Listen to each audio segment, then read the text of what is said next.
आदरणीय बन्धुहरू, आजको यस गरिमामय सभामा केन्द्रीय कार्यसमितिको तर्फबाट संस्थाको 9औं वार्षिक प्रगति प्रतिवेदन 2082 यहाँहरू समक्ष प्रस्तुत गर्ने अवसर प्राप्त हुँदा म अत्यन्तै हर्ष विभोर भएको छु। सर्वप्रथम त आजको यस गरिमामय सभामा हामी पराशर गोत्रीय मरहटा बन्धुहरूको छोटो इतिहास कोट्याउने अनुमति चाहन्छु। हामी मरहटाहरू पराशर ऋषिका सन्तति भएकामा अत्यन्तै गर्व गर्छौँ। पराशर ऋषि प्राचीन हिन्दू धर्मग्रन्थहरूमा उल्लेखित एक महान ऋषि हुन्।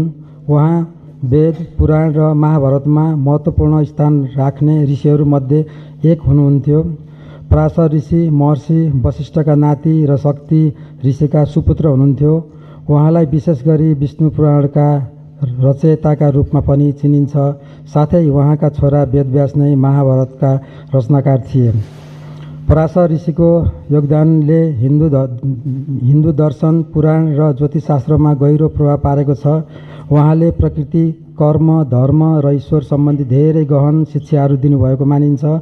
पराशर ऋषिलाई वैष्णव पुराणका पिता पनि भनिन्छ। उहाँले पहिलोपटक होराशास्त्र ज्योतिष शाखा स्थापना गर्नुभयो।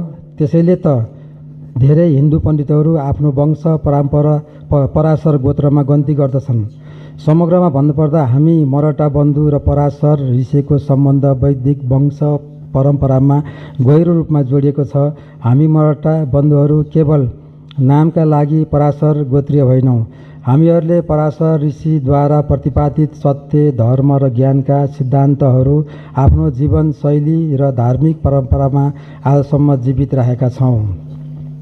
पराशर ऋषिको गोत्रीय सन्तानका रूपमा हामी मरहटा बन्धुहरूले नेपालमा वैदिक संस्कृतिको संरक्षण र प्रसारमा महत्त्वपूर्ण भूमिका निर्वाह गर्दै आएका छौँ। यसरी हामी पराशर वंशका गौरवशाली वाहक र वैदिक ज्ञानका उत्तराधिकारीका रूपमा चिनिन्छौँ। नेपालमा प्राय हामी मरहटा बन्धुहरू ब्राह्मण वर्गमा पर्ने गर्दछौँ। हामीहरू वैदिक कर्मकाण्ड, पूजापाठ, संस्कार र धार्मिक ज्ञानमा निपुण मानिन्छौँ। प्राचीन समयमा मरहटा ब्राह्मणहरू भारतको महाराष्ट्र क्षेत्रबाट धर्म प्रचार, शिक्षा वा सेवाका लागि नेपाल आएर यहीँ स्थायी रूपमा बसोबास गर्न थालेका थिए भन्ने